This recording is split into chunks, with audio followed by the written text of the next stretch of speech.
Hola, buenas tardes. Los saludamos Elsa Aguilar Casas y Pablo Serrano Álvarez a nombre del equipo de producción de México y sus historiadores. Un espacio abierto para el saber histórico y la participación de usted que nos escucha. Y también saludamos a quienes nos siguen por Radio México Internacional en www.radiomexicointernacional.imer.gov.mx. Hoy es jueves 5 de abril y este es un programa que grabamos para que ustedes nos escuchen en estos días de descanso. Hoy conversaremos sobre el bicentenario de la promulgación de la Constitución de Cádiz, que como ustedes saben fue celebrado el 19 de marzo pasado. Se trata de la primera Constitución de España y de sus colonias que sentó las bases de la idea de nación y de la idea de nación soberana en América Latina, lo que desembocó en las independencias latinoamericanas. Para hablar de este tema nos acompañan los historiadores y colegas Magdalena Mas y Miguel Ángel Fernández Delgado.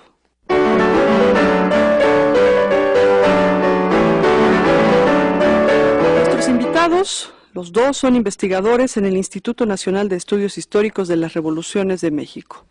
Bueno, y para conocer su opinión o formular alguna pregunta, ponemos a su disposición el siguiente correo: difusioninerm@cep.gov.mx, por tratarse de un programa grabado.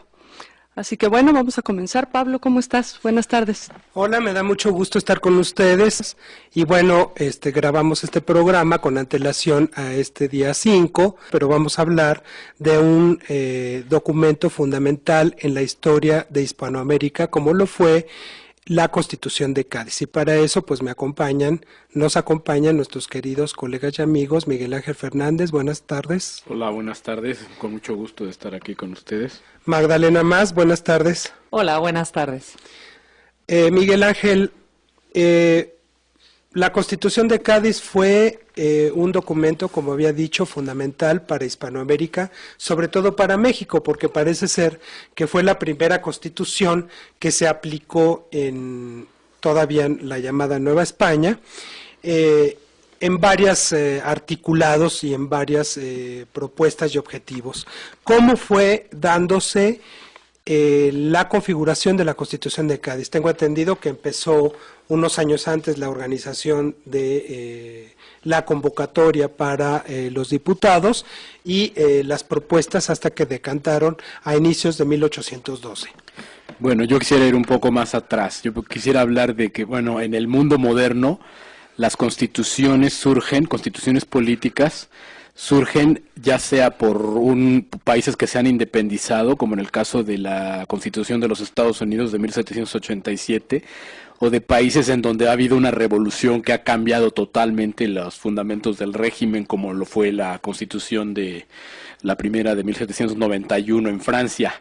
En el caso de España, la necesidad de una constitución es la ausencia del rey, es la invasión, a raíz de la invasión francesa de la península ibérica. Así es. que se llevan no solamente a Carlos IV que gobernaba, sino también a Fernando VII, que podría ser el sucesor al trono, y todos lo daban por hecho que era el sucesor al trono. En ausencia del rey es necesario primero reunirse para saber cómo se va a enfrentar al enemigo, cómo se va a defender al reino. Y ya en el primer momento no están pensando en crear una constitución, sino en organizarse para defender al reino, al reino español. Ya después van a ver que como se prolonga la ausencia de los reyes y no saben si van a regresar, y sobre todo ante la amenaza de que los franceses impongan un gobierno, ellos deciden darse una constitución. Claro, porque el gran problema a definir es el conflicto por la soberanía, ¿no? Precisamente, en quién reside la soberanía. Ese va a ser el gran debate y de la definición que den de él, dependerá de si llegan a la conclusión, tomando claro ideas de la escolástica de Santo Tomás, pero formuladas ya con la retórica de la época de las luces, totalmente secular, de que la soberanía reside en el pueblo. Aunque estamos hablando en un momento en que la identidad más bien era monarquista. Entonces, hay ahí como una contradicción de todo este proceso de Cádiz, ¿no? Claro, porque no saben, como nunca se han atrevido. Bueno, una de las aportaciones del siglo de las luces es que se echa por tierra esa creencia en el derecho divino de los reyes y de que los reyes puedan hacer con su gobierno y con su reino y con sus súbditos lo que se les pegue la gana.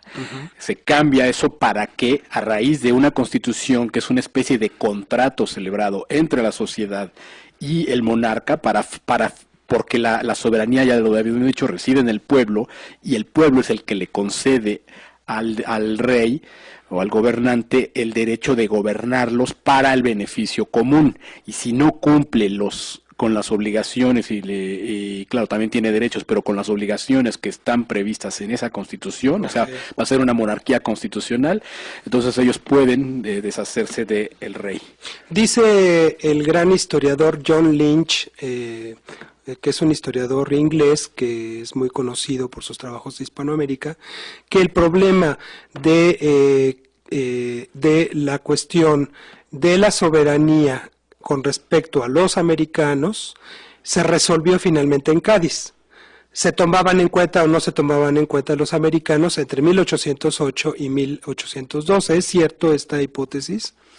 Pues sí, es cierta porque, bueno, al principio el pensamiento solamente era de reunirse solamente los españoles que vivían en la península para afrontar al enemigo y después para crear la Constitución. Pero sí llega un momento en que deciden que sin el apoyo de las colonias americanas, porque además saben que no solamente los franceses, sino los ingleses también están muy interesados en apoderarse de esas colonias, si no las convocan, si no les reconocen ciertos derechos, que las van a perder. O sea, era un temor muy, muy, muy cierto entonces más bien era invitarlos. Una constitución incluyente de los americanos. Pues sí, podemos decir que su objetivo principal era renovar de la Constitución las estructuras de la organización política y mantener la unidad fundamental española. Claro. ¿Cómo se fue organizando el Congreso Constituyente? ¿Qué se sabe al respecto? Bueno, ya que se decide quién se va a convocar, bueno, se decide renovar una vieja institución que son las Cortes. Las Cortes son una institución de origen medieval, que era cuando el rey convocaba a los tres estados, que eran la nobleza, la iglesia y los municipios, o las autoridades municipales. Y él los podía convocar en forma simultánea, o solamente a uno o dos de ellos, para consultarles sus opiniones en casos graves. Pero para el caso de las Cortes de Cádiz, bueno, la costumbre era, bueno, no la costumbre, la ley, que las partidas y otras leyes decían que el único que las podía convocar a las Cortes era el rey.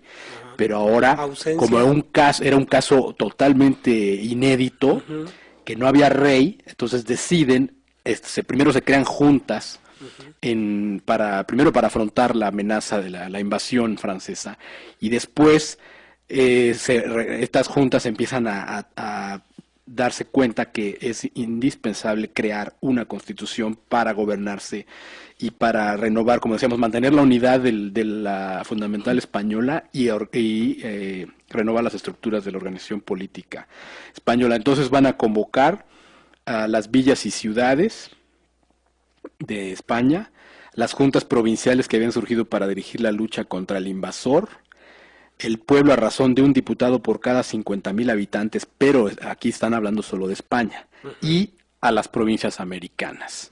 ¿Y eso en qué año fue? En 1810, ¿no? ¿Finales? En 1810, sí, exactamente 8 días después del Grito de Dolores, el 24 de septiembre de 1810, se convoca a estas cortes. Ah, ok. Elsa, ¿te querías preguntar algo? Sí, cómo no, Magdalena.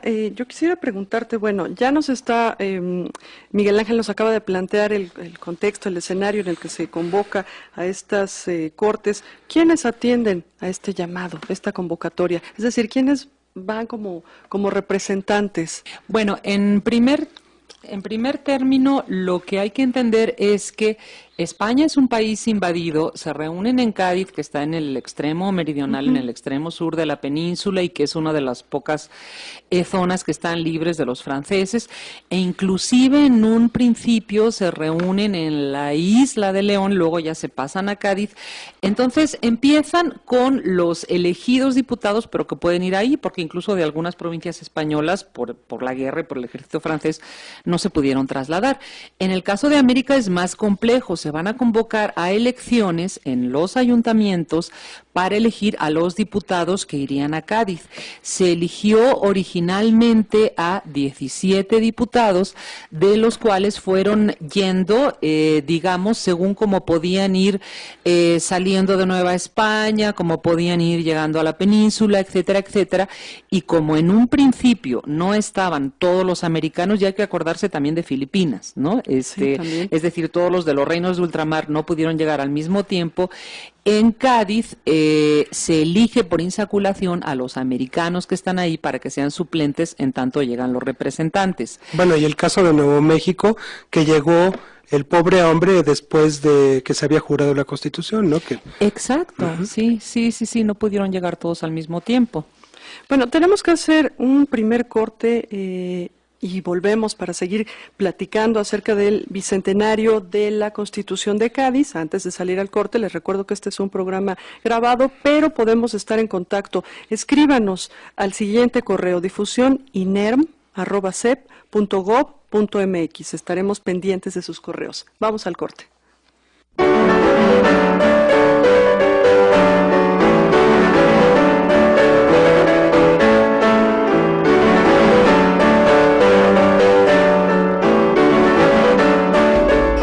Producimos, programamos y transmitimos radio pública con 50.000 watts de potencia. XEDTL. Somos Radio Ciudadana. Todas las versiones.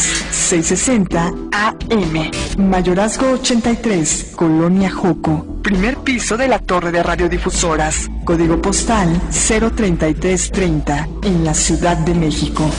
Radio Ciudadana es una emisora del IMER, Instituto Mexicano de la Radio. Enrique Peña Nieto en Guanajuato. La historia de México no sería la misma sin un lugar como Guanajuato. Un estado con un pasado grandioso que merece un futuro igual de grande. Hoy estoy aquí para comprometerme con todo México a seguir haciendo historia. Como presidente de México, me ocuparé todos los días de construir un país en el que el presente sea más alentador y en el que el futuro tenga un rumbo claro, el del progreso. Este es mi compromiso y sabes que lo voy a cumplir. PRI, Compromiso por México. Bailamos por diversión, bailamos por gusto, bailamos por pasión y ahora bailamos por la salud. Radio México Internacional del Instituto Mexicano de la Radio invita al baile por la salud. Asista a la grabación del programa este martes a las 15 horas en el estudio A del Instituto Mexicano de la Radio. Habrá música en vivo, consejos avalados por la Secretaría de Salud, reconocimientos y regalos para las parejas ganadoras. Acompáñenos como público o participe en este baile por la salud. Regístrese en el teléfono 5604-8835 o en www.radiomexicointernacional.imer.gov.mx. Fue indignante ver a niños arriesgando su salud durmiendo entre miles de microbios. Yo, al igual que tú, hago lo que sea para proteger la salud de mis hijos. Cuando fui secretaria de Desarrollo Social, puse 3 millones de pisos firmes. Hoy nuestros niños ya no duermen en la tierra. Quiero construir un México diferente. Con tu ayuda, sí es posible. Josefina, diferente, presidenta, 2012, Partido Acción Nacional.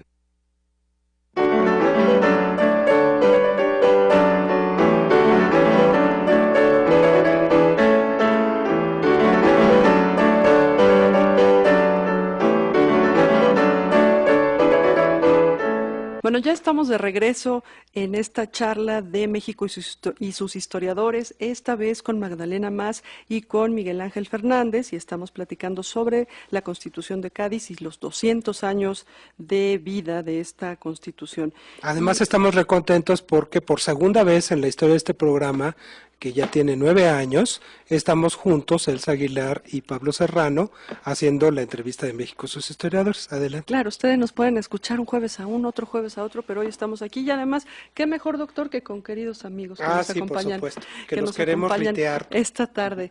Bueno, y Magdalena, antes de salir al corte nos estabas hablando de lo que representaba Cádiz, ¿verdad? Bueno, era el único punto, uno de los únicos puntos libres de la invasión napoleónica, y también nos dijiste, nos adelantaste cómo se eligieron, cómo fueron elegidos estos representantes de las colonias americanas y de Filipinas. Sí, en el caso de Nueva España, y bueno, fue el mismo para todos los reinos y capitanías generales de ultramar, los ayuntamientos eligieron de acuerdo a la división en lo que eran intendencias o provincias a sus representantes. De esta manera, para México originalmente fueron elegidos 17 diputados.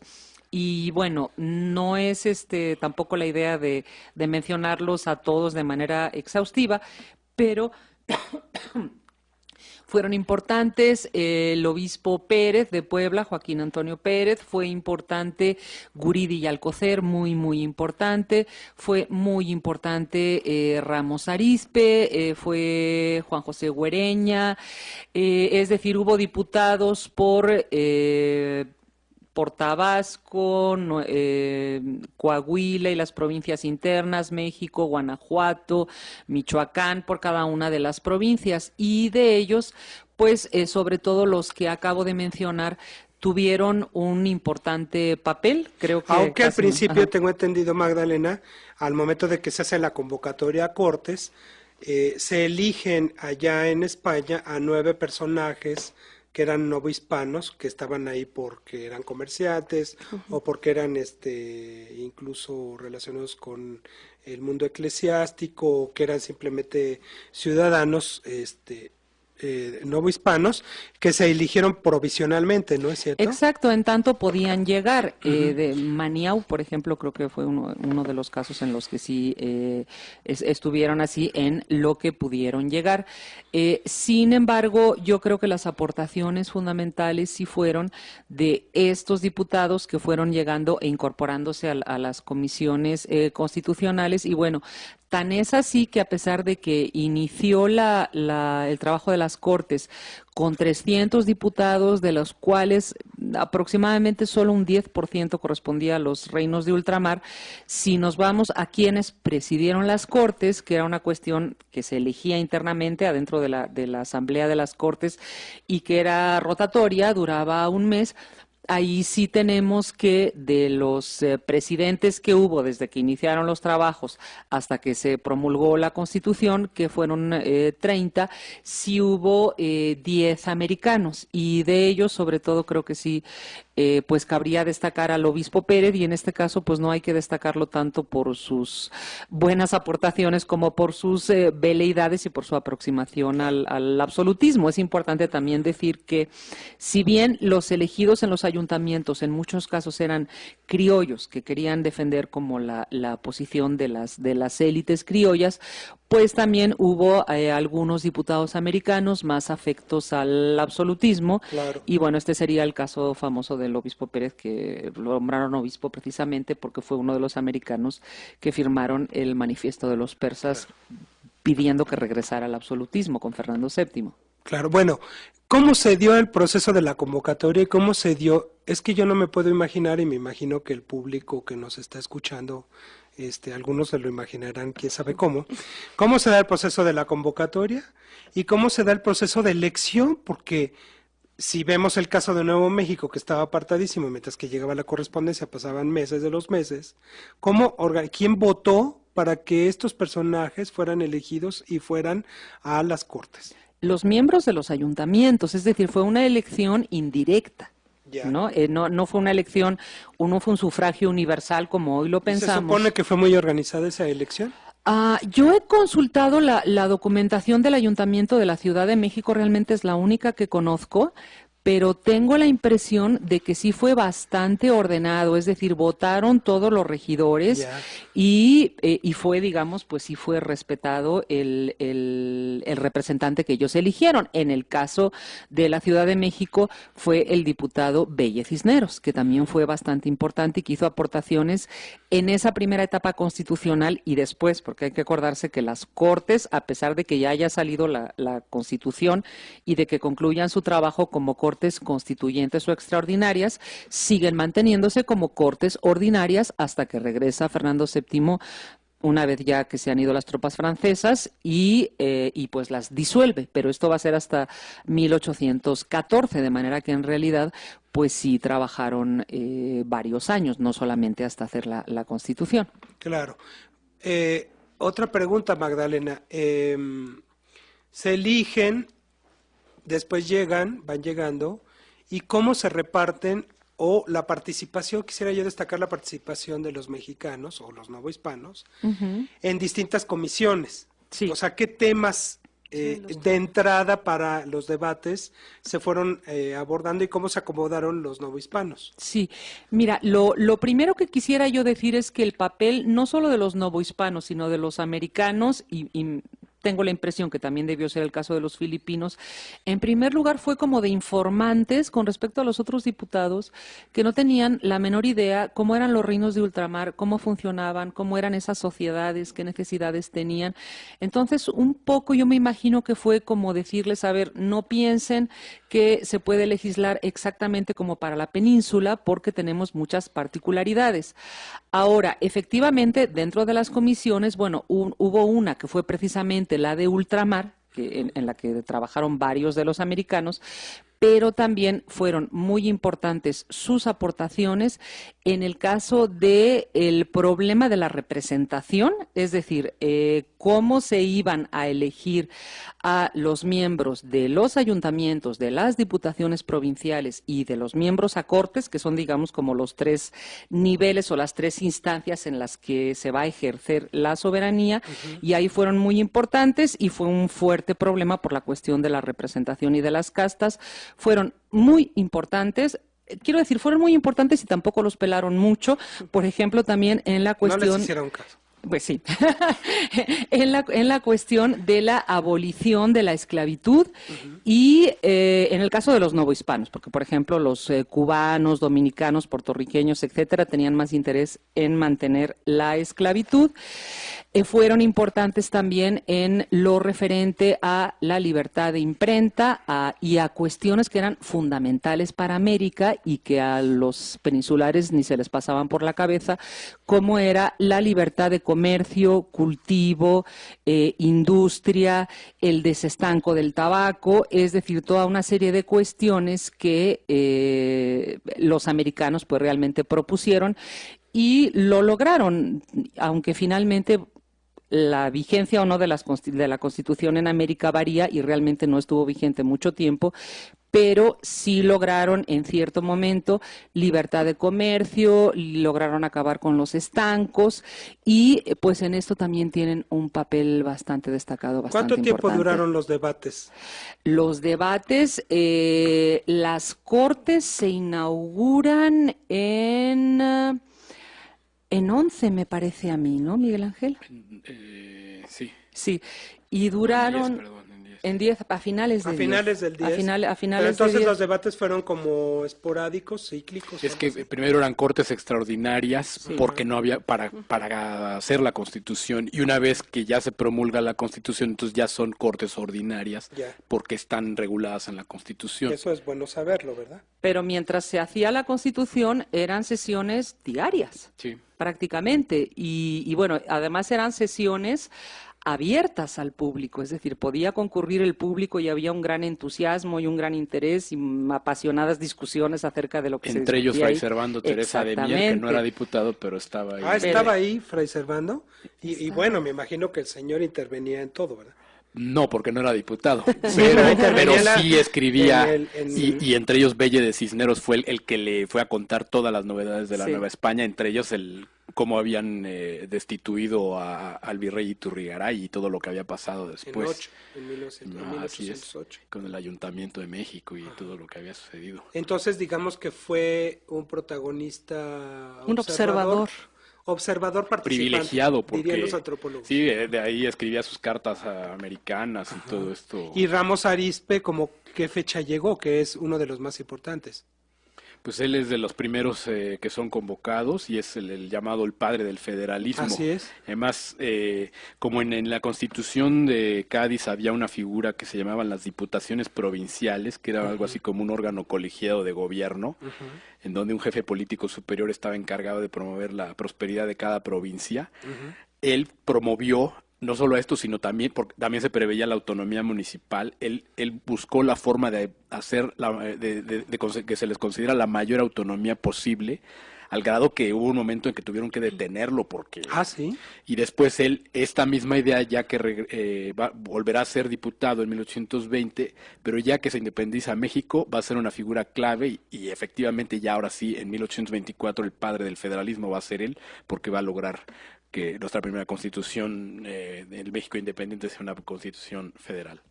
Bueno, pues vamos nuevamente a un corte y de nuevo los invito a que se pongan en contacto con nosotros, escríbanos sus comentarios, sus opiniones al correo difusión iner@cep.gov.mx. Nos dará mucho gusto leer sus comentarios, sus saludos, lo que usted guste. Bueno, vamos al corte.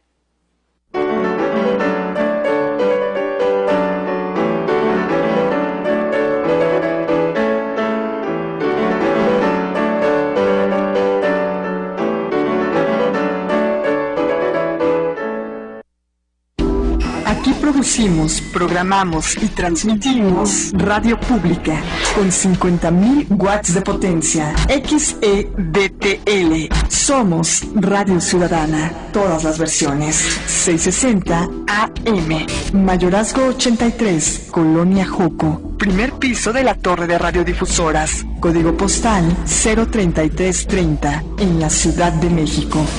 Radio Ciudadana es una emisora del INER, Instituto Mexicano de la Radio. Una historia de un país de hombres y mujeres de coraje que revolucionaron su tiempo. 70 años de corrupción como sistema de gobierno. Las ansias de cambio de todo un pueblo. 12 años de una acción que defraudó esas esperanzas. Una guerra que enlutó a 60.000 familias. La historia de México es también la historia de hombres que luchan por la dignidad de todos. El cambio verdadero es construir juntos una nueva historia de justicia, de paz y de fraternidad para México. Unidos es posible. PRD. Si estás embarazada, hazte la prueba del VIH-Sida. Si la prueba es positiva, con un tratamiento a tiempo, tu bebé tiene la oportunidad de nacer libre de VIH. La prueba es segura y confidencial. Si necesitas tratamiento, acude a tu centro de salud. Llama al 01800 71 20 86 60 o en el Distrito Federal al 5207 40 77. Secretaría de Salud. Este programa es público, ajeno a cualquier partido político. Queda prohibido su uso para fines distintos a los establecidos en el programa. Enrique Peña Nieto en Veracruz. Es un puerto, es una canción. Veracruz es uno de los estados más alegres de todo el país. Por eso, es aún más doloroso que la violencia haya llegado hasta aquí. Como presidente de México, me comprometo a ajustar y corregir la estrategia nacional contra el crimen, para recuperar la tranquilidad de los veracruzanos y de todos los mexicanos. La alegría de este estado es también la alegría de todo México y la voy a defender. Este es mi compromiso y tú sabes que lo voy a cumplir. PRI, Compromiso por México.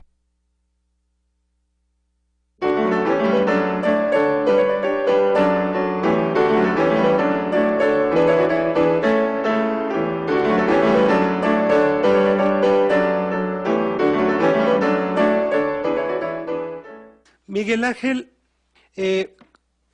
la Constitución de Cádiz dio pie a, y lo hemos discutido con varios colegas, hace 8 días lo vimos con el doctor Alfredo Ávila, dieron pie a toda una cultura política que se inaugura con Cádiz, que también es parte de su gran aportación a la historia de Hispanoamérica, en varios puntos: el monarquismo, la libertad, la igualdad, la esclavitud, la libertad de imprenta, etcétera.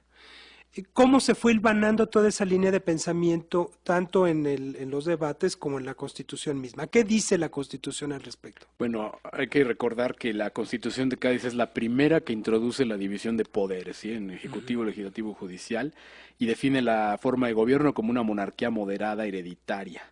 Y además define a la nación española como la reunión de todos los españoles de ambos hemisferios, no nada más los que vivían en la península. Que eso fue un logro, ¿no? Importante. Claro.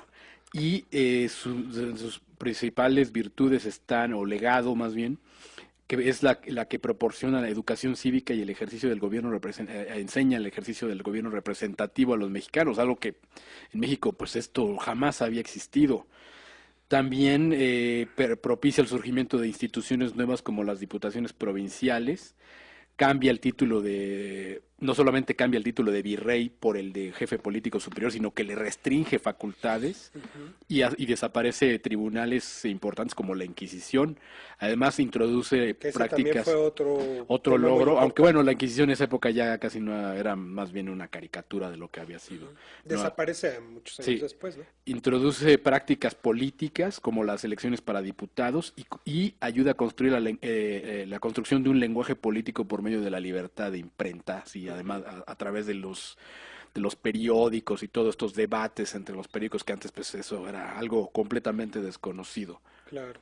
Y bueno, también mencionar que en las elecciones una vez que ya se promulga la Constitución, en noviembre de 12 hay elecciones para municipales, en las que las autoridades de la Nueva España, el virrey Venegas, queda muy molesto porque todos los que son electos son criollos y en su mayoría conocidos por ser partidarios de la independencia o simpatizantes de la insurgencia. Entre ellos está Carlos María de Bustamante, y además porque el propio Venegas decía que no iban a aceptar, que decide que las elecciones municipales son fraudulentas, porque las personas que son elegidas son simpatizantes de la insurgencia, y además porque se habían escuchado gritos de mueran los gachupines y viva México y muera el mal gobierno español, etcétera. Entonces y además se da cuenta Venegas de que la libertad si permite la libertad de imprenta en un momento en el que están en la guerra insurgente, pues tiene que posponerla indefinidamente porque no le conviene que haya libertad de imprenta.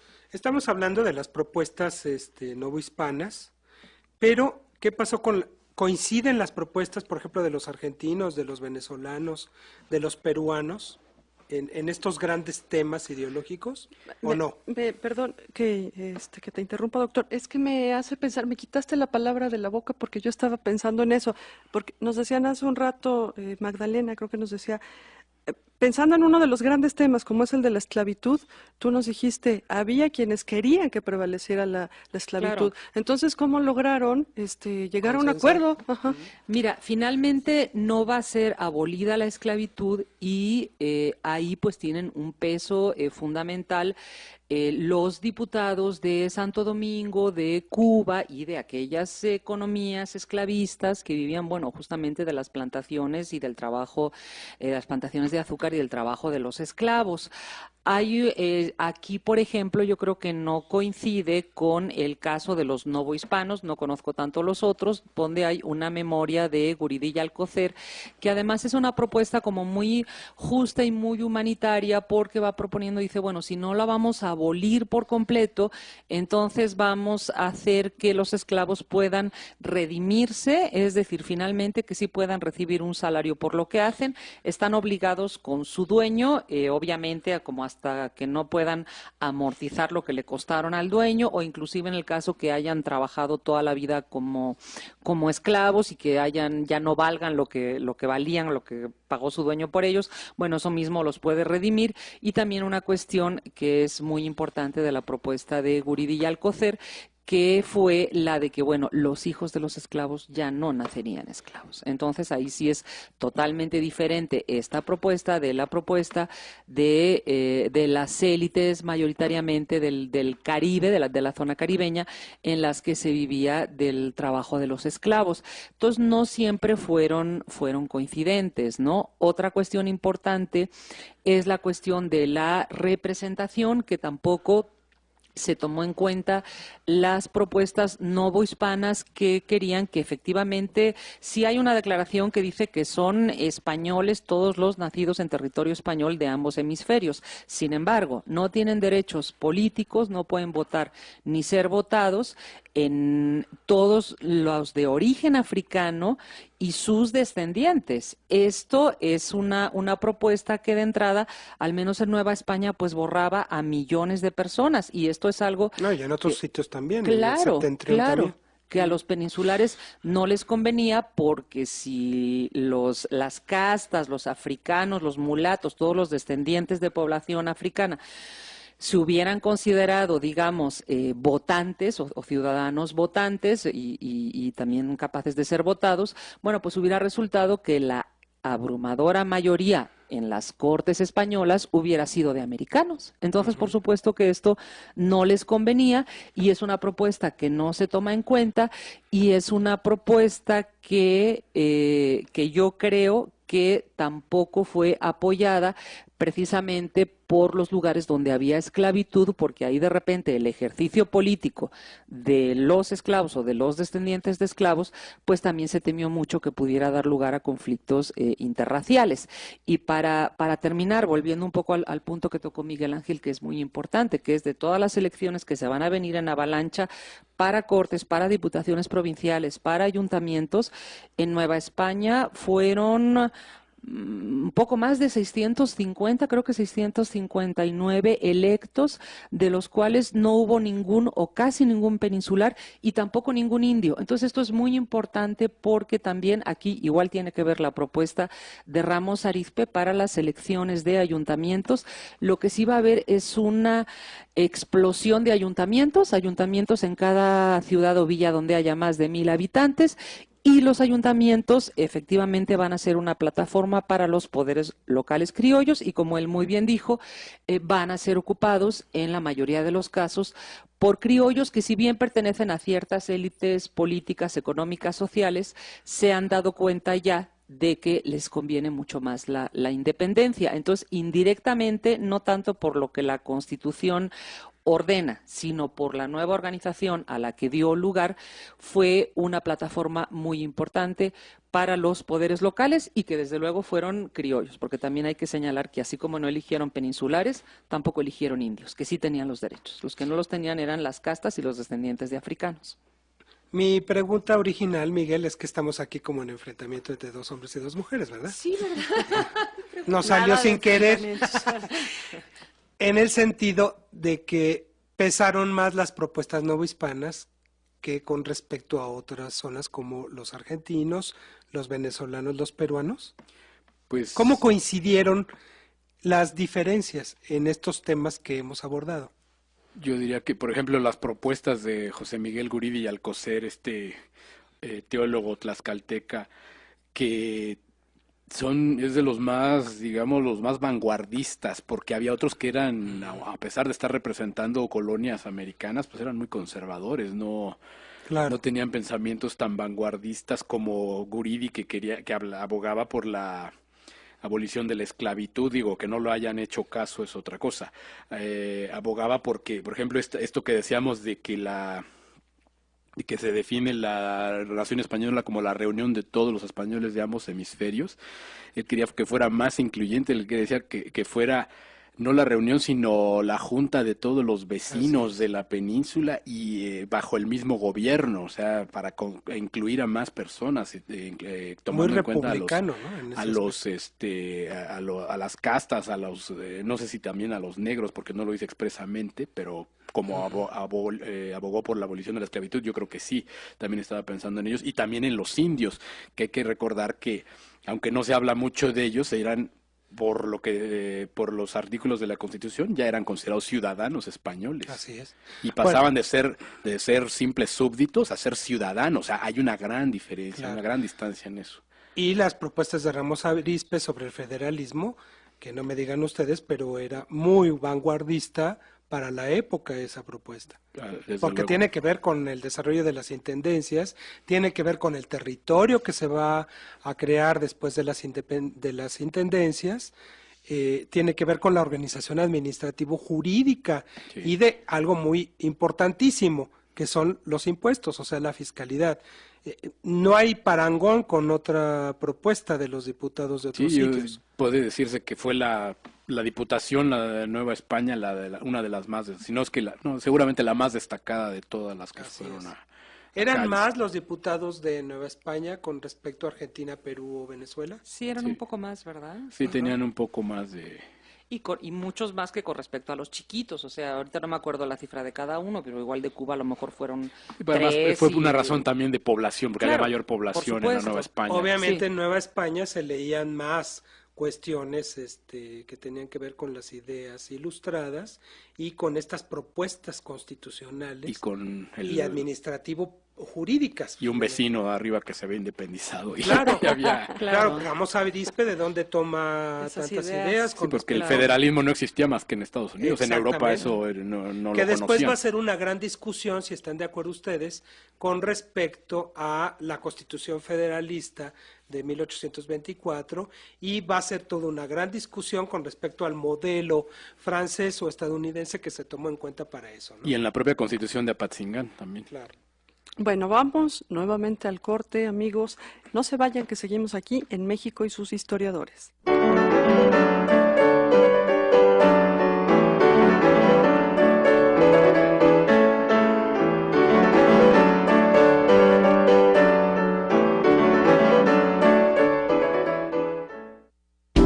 Aquí producimos, programamos y transmitimos radio pública con 50.000 watts de potencia. XEDTL. Somos Radio Ciudadana. Todas las versiones. 660 AM. Mayorazgo 83. Colonia Joco. Primer piso de la torre de radiodifusoras. Código postal 03330. En la Ciudad de México.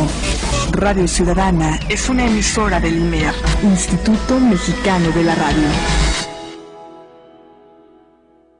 Quiero que la policía cumpla con su deber, proteger a nuestras familias. Quiero una policía que te dé confianza con ingresos dignos y orgullosos de su trabajo.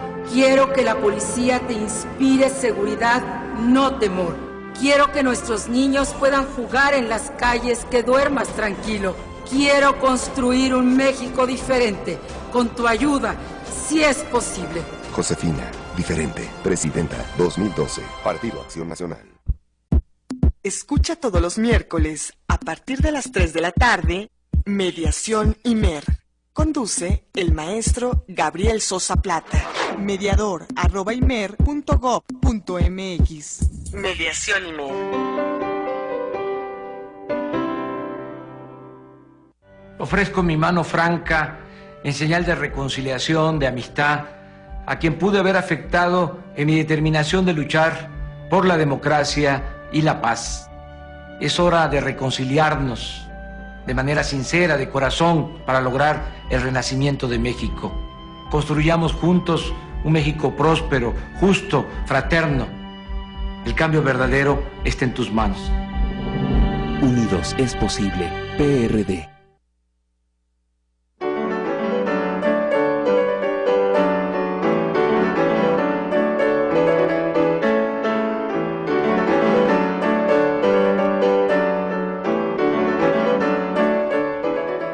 De regreso aquí en México y sus historiadores. Esta tarde, recuerde usted, estamos platicando con los historiadores Magdalena Mas y Miguel Ángel Fernández Delgado. ¿Y de qué? ¿Cuál es el tema? Bueno, pues es la Constitución de Cádiz, que también conocida como la PEPA. Creo que no hemos dicho eso, ¿verdad? ¿Por qué la PEPA? Que se conmemoran 200 años. Es promulgada el día 19 de marzo, que es el día de San José, y la gente, bueno, cariñosamente le puso la Pepa, y pues de ahí viene la famosa frase, ¡viva la Pepa! Ah, muy bien. Está muy bueno saber eso, ¿no? Sí, claro. Bueno, Miguel Ángel, se hace la Constitución con todas estas ideas vanguardistas, sobre todo por parte de los novohispanos. ¿Qué visiones contrarias o favorables tuvieron estas propuestas con respecto al articulado mismo de la Constitución, la participación novohispana? ¿Qué pensaron los españoles y qué pensaron otros personajes de la época con respecto a eso? Pues bueno, hay que recordar que es una Constitución de vigencia breve, al menos en la Nueva España, porque a principios de 1814 regresa Fernando VII de Francia, y él pues no se siente atado de manos. Jamás ningún rey español ha gobernado con una constitución, y él al regresar se siente atado de manos, la desconoce e incluso manda a varios diputados a la cárcel o al exilio. Va a continuar él gobernando al viejo estilo, según los... según el estilo antiguo, bajo las reglas del antiguo régimen, hasta 1820, cuando Riego se levanta, estaba formando una expedición para recuperar las colonias americanas que ya se habían independizado o estaban en proceso de, para recuperarlas, pero Riego decide, en vez de encabezar esta expedición, levantarse en contra del absolutismo de Fernando VII y restablecer la Constitución. Todavía le tocan otros 2 años, o más bien 1 año y poco más, un poco más de 1 año y medio a la Nueva España, cuando se consuma la independencia. Y hay, por ejemplo, no hay que pensar que solamente en el mundo hispánico o latinoamericano tuvo importancia esta Constitución. Hubo un filósofo muy importante inglés, Jeremy Bentham, que hizo algunas críticas muy importantes a la Constitución. Por ejemplo, él desde fines del siglo XVIII había recomendado a España que dejara en libertad a sus colonias porque no le convenía para ser una monarquía moderna. Tener sometidas y sin derechos a las colonias no le convenía. Entonces, ya en 1820, cuando ve que ya se ha restablecido la Constitución, publica un escrito que se llama Spaniards Emancipate Your Colonies, o sea, españoles emancipen a sus colonias, con el seudónimo de Philo Hispanus, y otros escritos después en los que vuelve a recomendar que dejen en libertad a las colonias porque no les conviene, es una gran carga en muchos aspectos moral, intelectual y administrativa, y llega a decir que la Constitución de Cádiz era una mezcla de azúcar y arsénico. De azúcar porque les daba muchos derechos que nunca habían tenido las colonias, y de arsénico porque en otros aspectos era totalmente retrógrada. Y él alababa mucho el artículo 13 de la Constitución que dice: el objeto del gobierno es la felicidad de la nación, puesto que el fin de toda sociedad política no es otro que el bienestar de los individuos que la componen. Y le decía, pues ahí está reflejado mis ideales, mi filosofía utilitarista. Pero decía él que le criticaba diciendo que ignoraban totalmente, la mayoría de los diputados españoles ignoraban la realidad hispanoamericana, y les volvía a insistir, déjenlos en libertad.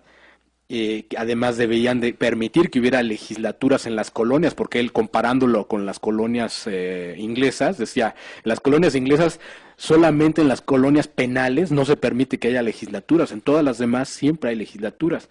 Y lo que más criticaba él, el artículo 375 de la Constitución, que prohibía que se le reformara en 8 años, nadie la podía tocar. Decía, bueno, esto es como dibujar una estrella de 5 pisos de 5 picos en el piso, así como una fórmula de que yo ya sé que de aquí a 8 años no va a haber necesidad de reforma, y atar de manos a las generaciones que vienen. O sea, era todo completamente absurdo. Que llevaba razón, porque una gran mayoría de sectores estaban a disgusto con este articulado, ¿no? Sí, y de todos modos ya les estaba atando las manos por 8 años para reformar a la Constitución, que era algo completamente absurdo. Claro. Magdalena, ¿y el impacto en la Nueva España, el impacto de este documento, de esta Constitución de Cádiz, cómo es recibida? ¿Qué se opina? Bueno, mira, la Constitución se jura aquí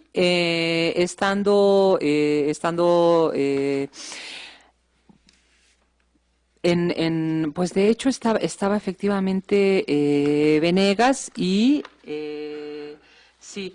Y es jurada en el Zócalo, que a partir de entonces, que antes era la Plaza Mayor, se lleva a llamar la Plaza de la Constitución.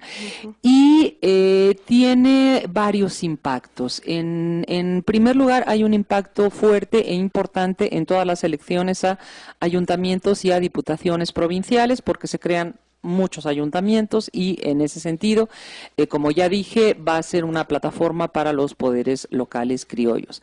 En segundo lugar, una cuestión muy importante, pero que duró muy poquito tiempo, fue la libertad de imprenta. Efectivamente, empiezan a sacar sus periódicos, sus escritos, Carlos María de Bustamante, José Joaquín Fernández de Lizardi, etcétera. Y entonces, bueno, el virrey decide suspender la libertad de imprenta, y lo decide no solo anticonstitucionalmente, sino que además se apoya en la audiencia, que la audiencia ya también, de acuerdo a la Constitución de Cádiz, ya había perdido sus atribuciones como órgano consultivo o como real acuerdo para que el virrey ahí tomara decisiones importantes. Entonces, anticonstitucionalmente suspende la libertad de imprenta, abogando desde luego por las necesidades y la conveniencia del reino, porque pues recuerden que estábamos en plena revolución, en plena guerra insurgente o en plena guerra de la independencia. De hecho, pues muchos de los que se habían atrevido a opinar, a publicar, etcétera, fueron señalados y en algunos casos encarcelados. Y tan es así que hay una carta de Morelos a López Rayón, y el mismo Bustamante también lo dijo, en la que parecen incluso sospechar que se levantó, digamos, la veda, o que se levantó esta libertad de imprenta precisamente para apresar a quienes hubieran expresado sus opiniones. Efectivamente, Venegas inhabilita esas primeras elecciones constitucionales, digamos así. Cuando llega a Calleja, él en principio llega y jura la Constitución. Sin embargo, también se va a ver obligado a suspender muchas de las libertades que daba la Constitución, y es importante señalar que, aludiendo a este estado de guerra o de excepción, tanto Venegas como Calleja, más que comportarse como jefes políticos, que tenían que estar como muy restringidos por otros poderes, se siguen comportando como virreyes, y de hecho se siguen comportando como virreyes en el sentido en el que ejercen atribuciones que no le corresponden, como por ejemplo las contribuciones, la recaudación de impuestos, la leva, el reclutar hombres para el ejército. Todas esas eran cuestiones que ya no les tocaban a los jefes políticos. Ellos desde luego lo van a consultar al Consejo de Regencia, al Consejo de Estado en España, y ahí mismo se lo aprueban, porque ellos les hacen ver a los peninsulares, bueno, es que si nosotros aplicamos la Constitución aquí como es, estos reinos se pierden, lo que efectivamente pues sucedió en muy poco tiempo. Y de hecho, bueno, a Calleja pues prácticamente al año de que él llega, exactamente, al virrey Félix María Calleja, bueno, pues va a regresar en 14 Fernando VII, y Fernando VII el 4 de mayo, me parece, de 14, pues declara abolida la Constitución, y entonces Nueva España va a volver a operar bajo el antiguo régimen o bajo la monarquía absolutista, hasta que, como ya también se ha señalado, con la revuelta de Riego se vuelve a poner en funcionamiento la Constitución. Todavía van en 20 y en 21 diputados allá. Belle Cisneros hacía ahí una propuesta muy importante que ya tendía, si no hacia la independencia total, sí hacia la autonomía, y que por supuesto tampoco es aprobada. Y pues para terminar, yo diría que muchos de los que fueron al constituyente extraordinario o a las ordinarias, lo que finalmente hicieron fue regresar acá, adherirse al Plan de Iguala, firmar, además de haber sido firmantes de la Constitución de 12, firmar el Acta de Independencia del Imperio Mexicano, formar parte del primer Congreso mexicano, y bueno, muchos de ellos, y aquí tenemos el caso de Ramos Arizpe precisamente, pues serían fundamentales para establecer el régimen federal, y por la misma experiencia que como legisladores habían adquirido allá y que aquí no habían tenido nunca. Se fueron muy allá, porque yo quería preguntarle a Miguel Ángel. Bueno, después de mes y medio se da en México los elementos constitucionales que son redactados por López Rayón, y yo quería hacerte una pregunta, Miguel Ángel. ¿Qué pasa si se conoce lo de la Constitución un mes y medio después, que estaría un poco difícil, si se retoma algo o coincide en algo los elementos constitucionales, que por cierto el 30 de abril cumplen 200 años? Bueno, era muy reciente, sí llegaban noticias de lo que se estaba discutiendo en las Cortes, pero de la Constitución pues todavía era muy reciente. La que sí va a tener influencia directa de la Constitución de Cádiz, pero de otras también, es la Constitución de Apatzingán, que se promulgó en 1814, en octubre de 14. ¿Qué opinaría Morelos de la Constitución de Cádiz? Pues él les criticaba mucho a los españoles porque les decía que solo crean gobiernitos, o sea, ya mejor hagan una constitución y déjense, en forma, ¿no? Como porque lo ya hizo así él. diciéndoles ya Fernando VII ya no va a regresar, así es que ya déjense de juegos y hagan una constitución y ríjanse por ella. Claro. Que por cierto, amigas y amigos, ¿verdad, Elsa? Vamos a tener un foro de esto, ¿no? De los elementos constitucionales, el 25 de abril, ¿no? Exactamente, así que los invitamos para que nos acompañen. Ya saben ustedes dónde, en el INER Francisco y Madero número 1, ahí en San Ángel. Los acompañamos a las 6 de la tarde. Por ahora, ya nos vamos. Les agradecemos mucho a Magdalena Mas y a Miguel Ángel Fernández que hayan estado con nosotros. Gracias, compañeros. Y bueno, pues hemos llegado al final de esta emisión, nos despedimos, Pablo Serrano. Corriendo, gracias Elsa Aguilar, hasta luego amigas y amigos. Esta fue una producción de Radio Ciudadana 660 de amplitud modulada, en el enlace, coordinación y producción INERM, Salvador Castro, y en los controles técnicos, José Luis Centeno. Hasta pronto. El derecho divino de los reyes y de que los reyes puedan hacer con su gobierno y con su reino y con sus súbditos lo que se les pegue la gana. Se cambia eso para que, a raíz de una constitución que es una especie de contrato celebrado entre la sociedad y el monarca, porque la soberanía, ya lo habíamos dicho, reside en el pueblo, y el pueblo es el que le concede al rey o al gobernante el derecho de gobernarlos para el beneficio común, y si no cumple con las obligaciones, y claro, también tiene derechos, pero con las obligaciones que están previstas en esa constitución, o sea, va a ser una monarquía constitucional, entonces ellos pueden deshacerse del rey. Dice el gran historiador John Lynch, que es un historiador inglés que es muy conocido por sus trabajos de Hispanoamérica, que el problema de la cuestión de la soberanía con respecto a los americanos se resolvió finalmente en Cádiz. ¿Se tomaban en cuenta o no se tomaban en cuenta los americanos entre 1808 y 1812? ¿Es cierto esta hipótesis? Pues sí, es cierta, porque, bueno, al principio el pensamiento solamente era de convocador, y ya en el primer momento no están pensando en crear una constitución, sino en organizarse para defender al reino, al reino español. Ya después van a ver que, como se prolonga la ausencia de los reyes y no saben si van a regresar, y sobre todo ante la amenaza de que los franceses impongan un gobierno, ellos deciden darse una constitución. Claro, porque el gran problema a definir es el conflicto por la soberanía, ¿no? Precisamente, en quién reside la soberanía. Ese va a ser el gran debate y de la definición que den de él, dependerá de si llegan a la conclusión, tomando claro ideas de la escolástica de Santo Tomás, pero formuladas ya con la retórica de la época de las luces, totalmente secular, de que la soberanía reside en el pueblo. Aunque estamos hablando en un momento en que la identidad más bien era monarquista. Entonces, hay ahí como una contradicción de todo este proceso de Cádiz, ¿no? Claro, porque no saben, como nunca se han atrevido. Bueno, una de las aportaciones del siglo de las luces es que se echa por tierra esa creencia en el... Nuestros invitados, los dos son investigadores en el Instituto Nacional de Estudios Históricos de las Revoluciones de México. Bueno, y para conocer su opinión o formular alguna pregunta, ponemos a su disposición el siguiente correo: difusioninerm@cep.gov.mx, por tratarse de un programa grabado. Así que bueno, vamos a comenzar. Pablo, ¿cómo estás? Buenas tardes. Hola, me da mucho gusto estar con ustedes. Y bueno, grabamos este programa con antelación a este día 5, pero vamos a hablar de un documento fundamental en la historia de Hispanoamérica, como lo fue la Constitución de Cádiz. Y para eso, pues nos acompañan nuestros queridos colegas y amigos. Miguel Ángel Fernández, buenas tardes. Hola, buenas tardes. Con mucho gusto de estar aquí con ustedes. Magdalena Más, buenas tardes. Hola, buenas tardes. Miguel Ángel,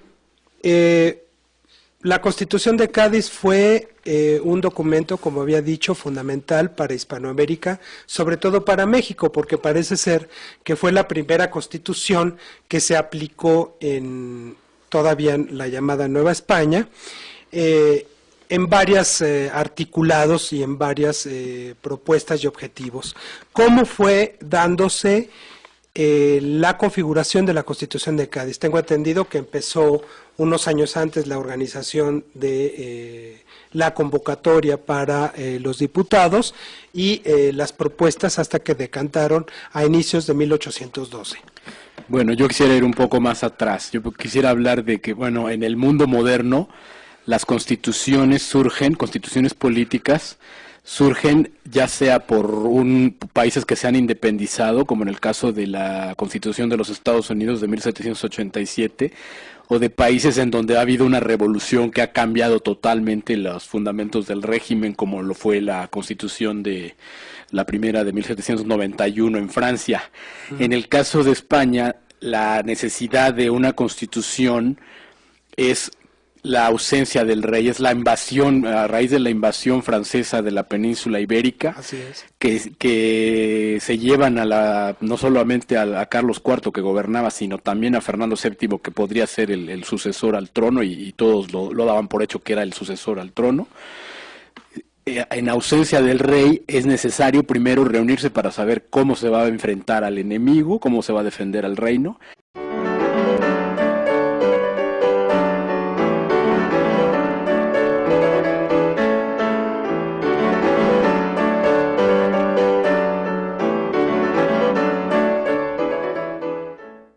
Hola, buenas tardes. Los saludamos Elsa Aguilar Casas y Pablo Serrano Álvarez a nombre del equipo de producción de México y sus historiadores. Un espacio abierto para el saber histórico y la participación de usted que nos escucha. Y también saludamos a quienes nos siguen por Radio México Internacional en www.radiomexicointernacional.imer.gov.mx. Hoy es jueves 5 de abril y este es un programa que grabamos para que ustedes nos escuchen en estos días de descanso. Hoy conversaremos sobre el bicentenario de la promulgación de la Constitución de Cádiz, que como ustedes saben fue celebrado el 19 de marzo pasado. Se trata de la primera Constitución de España y de sus colonias que sentó las bases de la idea de nación y de la idea de nación soberana en América Latina, lo que desembocó en las independencias latinoamericanas. Para hablar de este tema nos acompañan los historiadores y colegas Magdalena Mas y Miguel Ángel Fernández Delgado.